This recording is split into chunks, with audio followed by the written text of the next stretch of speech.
This is Kick-Ass Kyle Storm, New England Pro Wrestling Hall of Famer. You like independent wrestling? You like women's wrestling? Hardcore? Shoot interviews? Check out Chop's videos. You'll love what you see.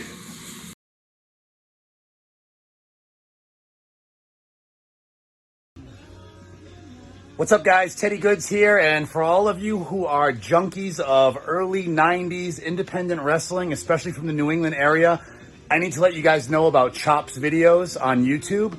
I am a subscriber, and I watch his videos frequently. Tons of NEWA stuff, Tony Rumble stuff, CWA, Primal Conflict, just all kinds of hidden gems. A few matches of myself early in my career, so check it out. Chop's videos on YouTube. Have a good one, guys.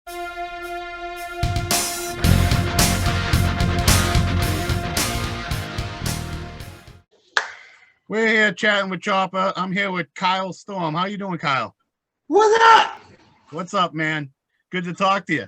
Yeah, I know, bro. It's been way too long. I know, man. It's always good to sit down and talk with you guys. I love hearing these stories. So we're going to go way back. And what first made you become a wrestling fan? What's your earliest memory? Ooh, my earliest memory, I don't know who was on, but I remember staying with my grandmother, my dad's mom, and she was a huge wrestling fan. Went to all of Walter's shows, watched Walter when he was with Vince's dad, like huge fan. And what I find out years later is very good friends with him as well, outside of the business, like out in real life, which I never knew growing up. So that kind of pissed me off when I found that out. But again, so I was watching just syndicated wrestling in the morning is the first thing I remember watching. This was back in late 70s. And then my best memory of me actually just sitting down, and I think the first time I got the fascination with the business was watching World Class. I'm a huge Von Erich fan. For the first 3 years of my career, I wrestled barefoot. Not the smartest decision I ever made, but I mean, I tried to model myself after Kevin, which might lead to why I'm like a little bit tight. But yeah, so all through elementary school and middle school, I always watched wrestling. And then when I was in 7th grade, I started amateur wrestling and did that all through high school. And then when I graduated, I was friends with Matt since he was a freshman, and he's a year younger than me. Yeah. So he was still a senior. How old are you, if you don't mind me asking? I'm 47. I'll be 48 in a month and a half. Okay. So right at this point, I'm 18, and he gives me a call, and he goes, "Hey, my dad's friend has a ring in his backyard. You want to go mess around?" And I'm like, "Yeah, what the fuck? Why not?" So we went to the backyard of Dave Jackson, Chain Link, the late Dave Jackson. And so that was my first introduction to a ring, if you want to call it that. I mean, there was a top rope and a middle rope. It was a solid steel beam. It was a boxing ring, not a wrestling ring. So it was a solid steel pipe beam foot in the middle of the ring. And there were solid steel girders going across it, supporting there was no bump. Like there was carpet padding on top of plywood on top of steel with no spring. So this is my first introduction to professional wrestling, if you want to call it that. Just Matt and I mimicking things we saw on TV. And I just got hooked. Like the very first show I did, I walked Matt to the ring. And even though it was a small crowd, like that, when you hear it, even it's just seeing the little kids going crazy it bit me hard. Like I was just like, yeah, I'm done. This is it. Like we're gonna do this. And so Matt and I were there until the end of '94, the very beginning of '95. We had done a couple of things from NEWA. We were doing. Matt did a couple of New England Wrestling YPW shows, and then we did a couple of shows for another company up in Massachusetts, and realized that we really don't want to be in NEWA. We're never going to grow. We're never going to get any better. Like we need to get really trained. Like there was so we both made the decision that we were going to leave NEWA, and then we went to Yankee Pro, where we started working with Mike Baker and Mike Edwards, the late Mike Edwards, and just really dove headfirst. And we learned our craft, and we learned how much we really didn't know. And it was just it was a very big awakening. And for that next 4 years, 3 to 4 years, it was just, we wrestled a lot. Like a lot of indies guys were like, oh, I wrestle like once a month. And they're like, it's a lot. And we were doing almost 60 shows a year. And a lot of them were bought shows, which went by the wayside now pretty much. But wrestling at schools and just always a packed house. The PAL hall was like a mini theater. It was beautiful. I mean, it was just a great way to learn.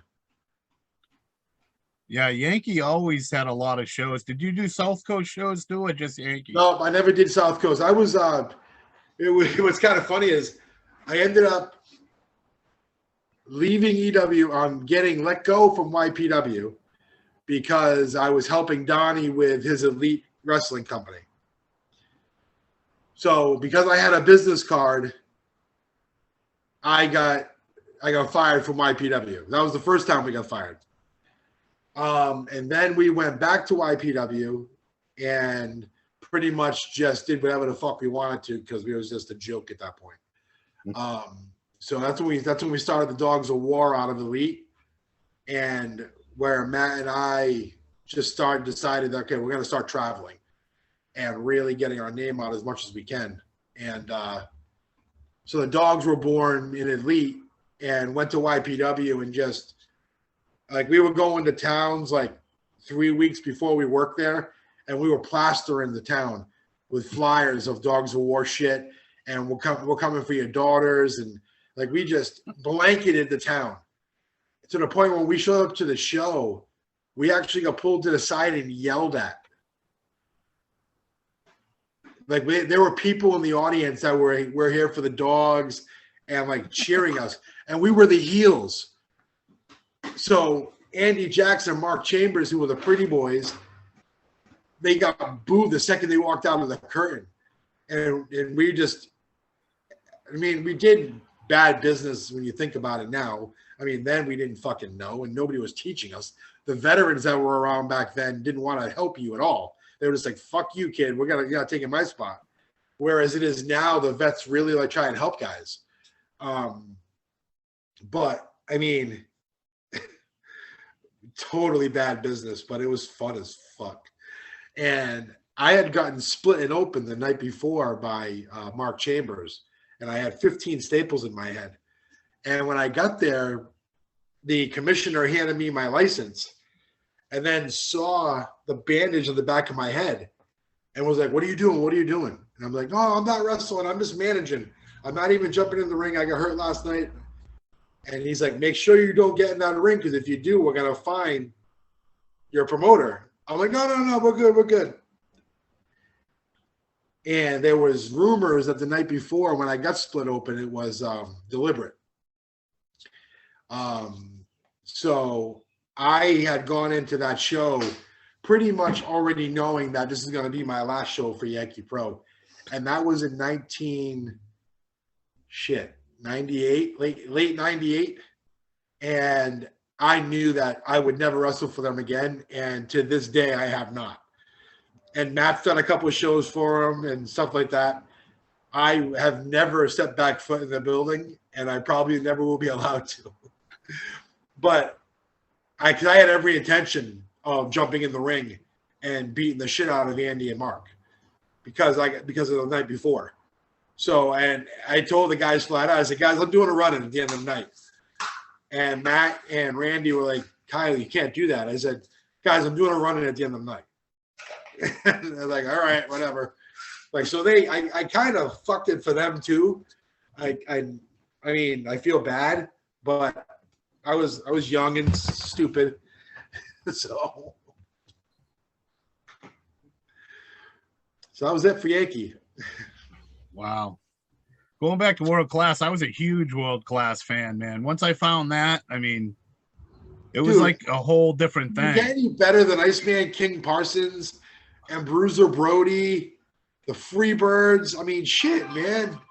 It don't get no better, and Iceman don't get the respect he deserves, man. People don't talk about him today. Everybody looks at Coco Beware and forgets that Iceman came first. Right, because Iceman never went to WWF. I mean, he would have been so over, man. He was so good, so good. You couldn't really bring him in though because his gimmick was very similar to Junkyard. Right. Like he was the braids and everything else. But if you watch his in-ring work, it was very much Junkyard Dog. Right. He was better than Junkyard. By the time Junkyard got to WWF and got so big and out of shape, he was better than Junkyard. Yeah, but Junkyard got there first.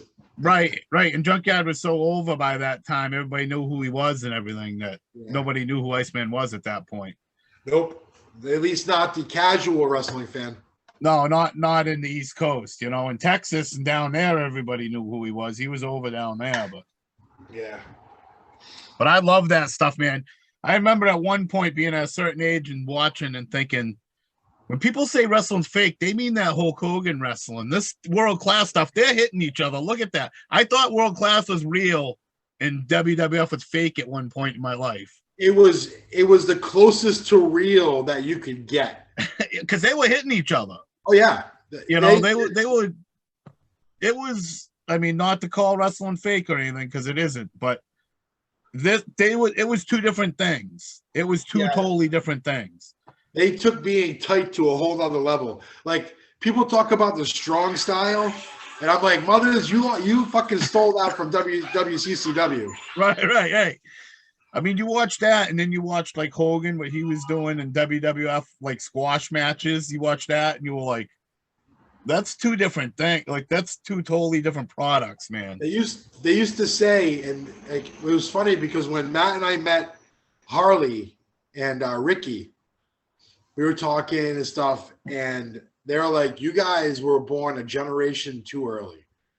Like, he goes, "You guys would have fucking killed the territories." So it was just like, did I say early? Mm-hmm. See, fucked in the head. We were born a generation too late. Too late, yeah. Because it was just like the way we worked. Because Matt was a huge territory guy fan, and so was I. So it was like that's the way we modeled our work. So I mean, we hit harder than most, but nobody ever got hurt. At least not that I'm aware of over my 20-something years. Besides Tony Atlas. But that wasn't my fault. Okay. What happened there? Well,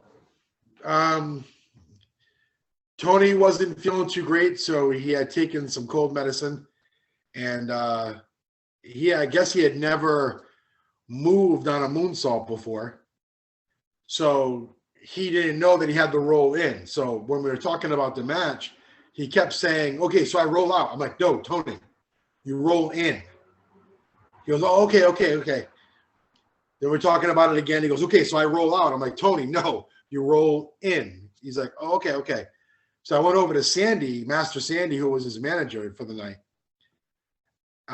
She was my manager, and I said, "Sandy, make sure that while you're out there like stepping on Tony and kicking him and stuff, keep reminding him to roll in." Okay. And she said, okay, no problem. So she did that a couple times. I'd say 2 or 3 times during the match, I said it to him. And as I was slamming him, I said it to him.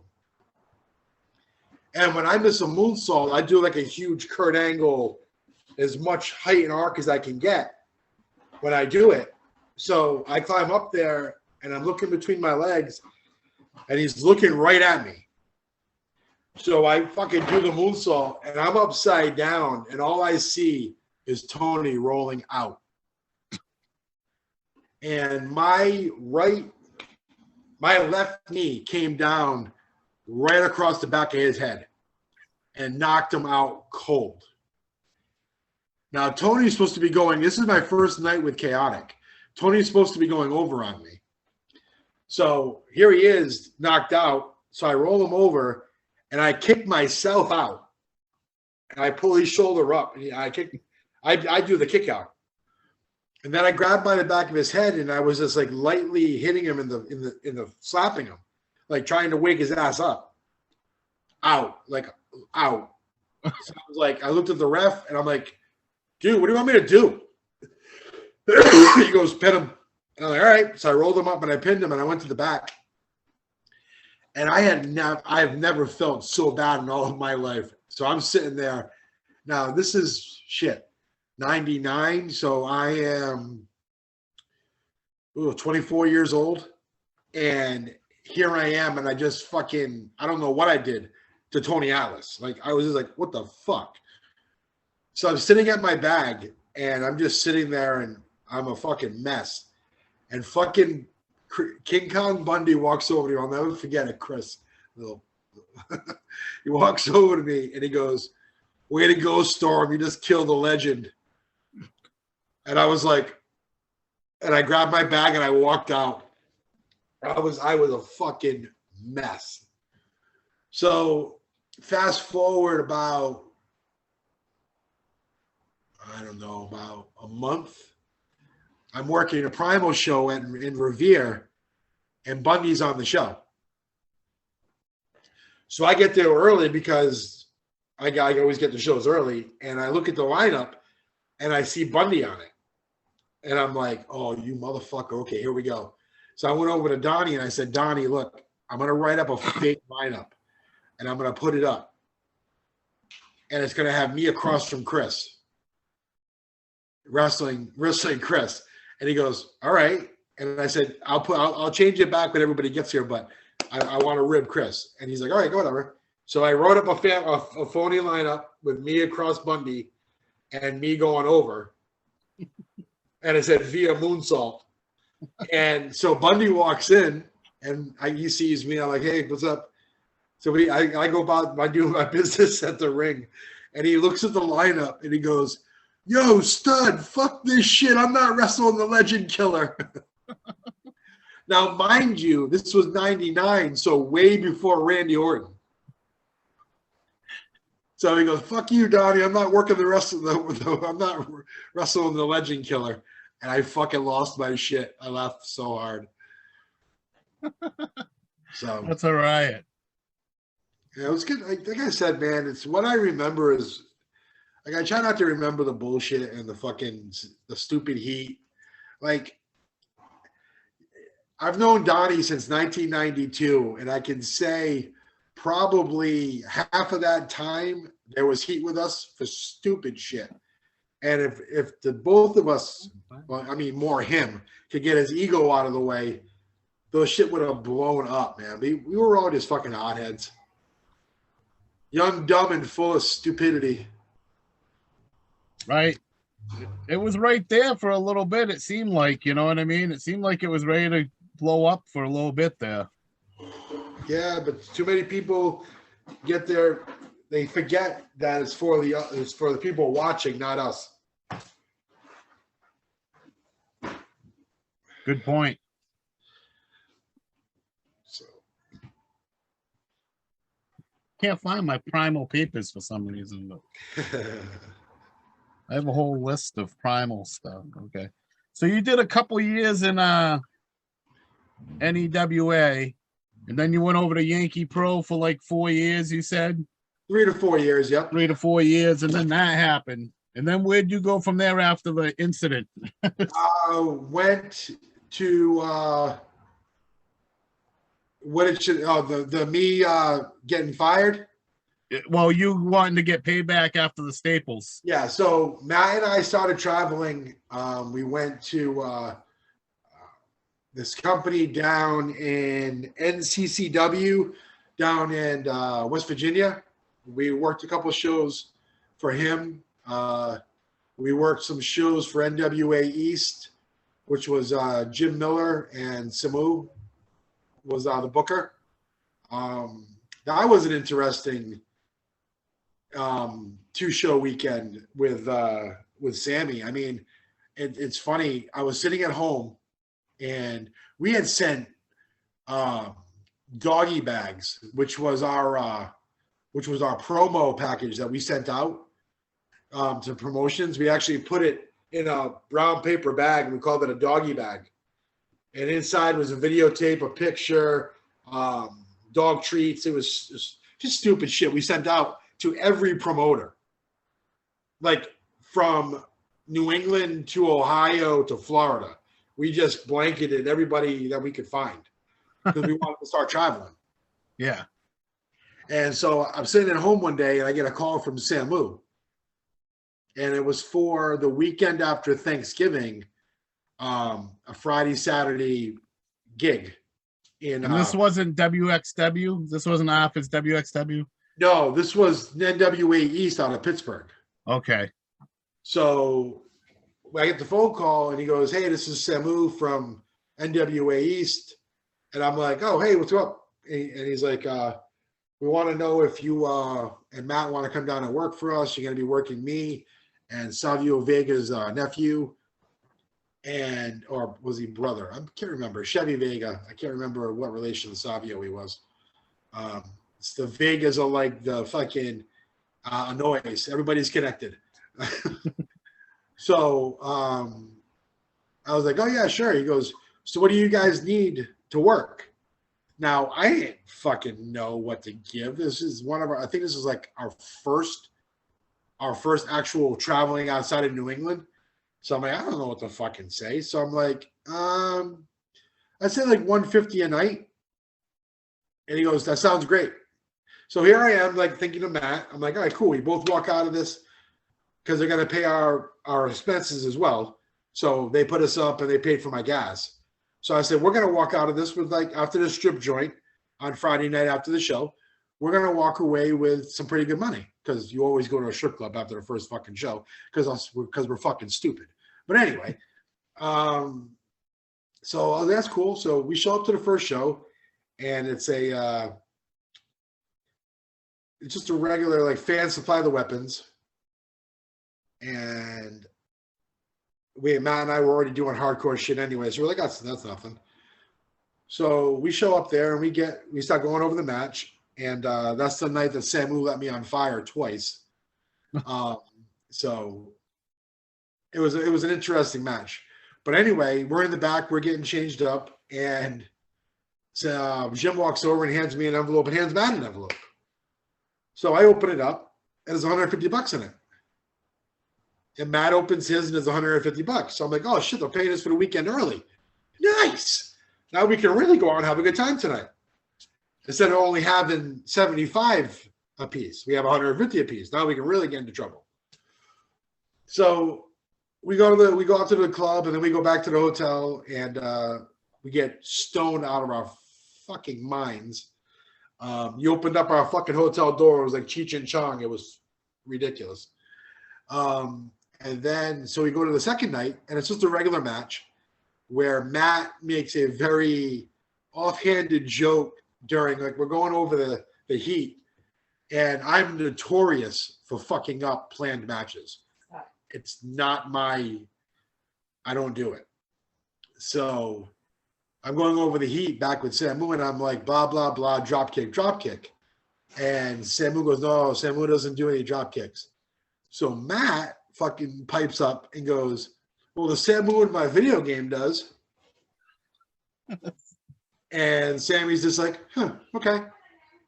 So during the heat, He grabs Matt by the top of his head, by his hair, and Mr. Perfect drop kicks him square in his mug. He bumps out of the ring, and I roll out there, and I go over to Matt. He goes, note to self, no more ribbon Sammy. So it was a good night. That's another weekend I wish I had footage of. I have photos of that, but no pictures. So does MIW come into play here somewhere soon? Well, Mayhem starts like after we go on our first couple of road trips, and we watch the way those companies were run and what they were doing. I was like, Matt, what's stopping us from starting our own company? He goes, well, we don't have a ring.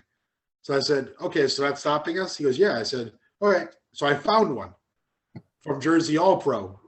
He was getting rid of his ring, and we were already working for him. So we were like, oh, shit, I'll buy it. So he was getting rid of his old school ring. So, low to the ground. The bump was horrible. Oh, it was the red ring of death. And that traveled New England for a long time. And so I said, okay, Matt, we got a ring. We got to go pick it up. And he goes, you serious? I said, yeah, I just bought it. I got a loan from my mom, and we bought it. And he's like, all right. And we started up Mayhem at that point. Our first show was an outdoor of our house. And we called it the Rhode Island Drive-By. We put the ring right in the middle of the street. We closed it off, and we put on a wrestling show. Padula and I did. I believe it was the first hardcore wrestling show in Rhode Island, because the ECW had never come, and Vince wasn't doing that stuff yet. So Padula and I did thumbtacks, barbed wire. We did a table. I bent a fucking orthopedic cane over his back. Like it was a sick match. Is that the one that wasn't supposed to be thumbtacks, but Padula pulled out the thumbtacks anyway? I think I heard the story from Padula. Yeah, because I had never worked in thumbtacks before, and I was like, I ain't doing this, Dave. What the fuck? He's like, no, we'll be good. I said, Dave, no, not for this match. And then when we got out to the ring, and Pat Piper was laughing. So I was like, what the fuck you laughing at, Skinny? He goes, I know something you don't know. And I'm like, what? He goes, I know something you don't know. And I'm like, oh, shit. And then the tax came out. I'm like, well, I guess I got to do them now. And it wasn't that bad. Taking them out was worse than them going in. He said that you took him and he was going to take him. And then he's like, you took the suplex. When he dumped him, it was all planned. He picked me up and he goes, all right, backdrop me into him. And I'm like, no. I'm like, catch me on the top rope. So I slammed him nice and easy in the tax. And then I went to the top to do an elbow, and he caught me, and I Ric Flaired the thumbtacks. And like I said, taking him out was worse than them going in. Going in, it felt actually good. Like it was like acupuncture. But taking out, because of those burrs that are facing the opposite way, it was like taking out, like pulling needles out of a piece of cloth, like when you pull the cloth up, and it's like, hurt so fucking bad pulling those motherfuckers out. I swear to God. Was that the worst thing you had done up to that point, you think? No, I have done worse with chairs and tables. I think that was the most outside stuff, as far like we did cookie sheets and all that other bullshit. But I think that was the first like actual like blading, anything that could like puncture you or cut you. That was the first thing I ever did. Did you just stay with Mayhem from then, or were you just doing other shows? That's a weird story, and Matt will be better to tell it. But that's a weird. We ran 1, 2, 3, 4 shows.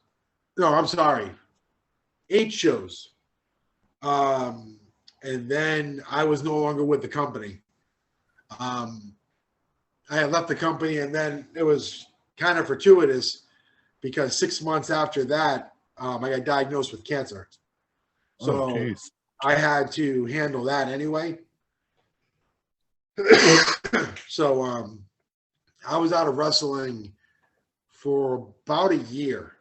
And when I came back, I wrestled for ACW, Anthony Rufo's company, UCW, yeah. And I came back and I worked for Anthony. And then I ended up buying into the company when it became IIW. And that was the second company that I ever owned, and probably the second mistake of my life, because I should have never owned one to begin with. It's the worst thing for any kind of career as to become a boss in it.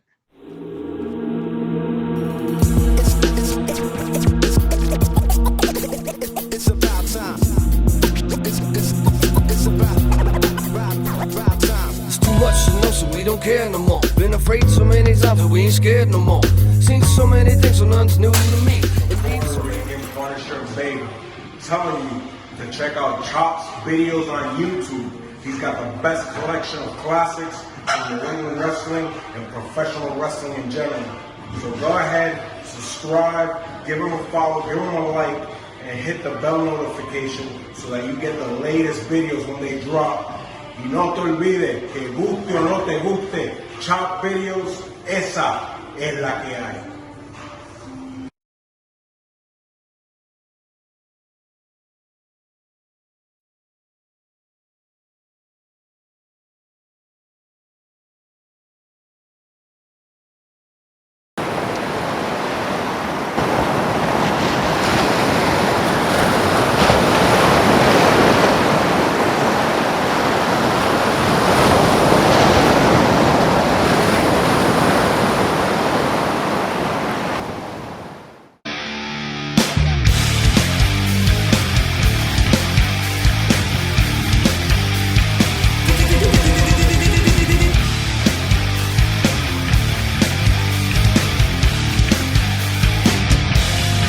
You kept pulling my levers, you kept pulling my chains. Drop me nuts, keepers, I'm already insane. Enough with the bullshit, enough with the game. I changed for the better, you stayed the same. You kept playing those games for the game of revenge, and now you're regretting it. At the time, I think you were forgetting it.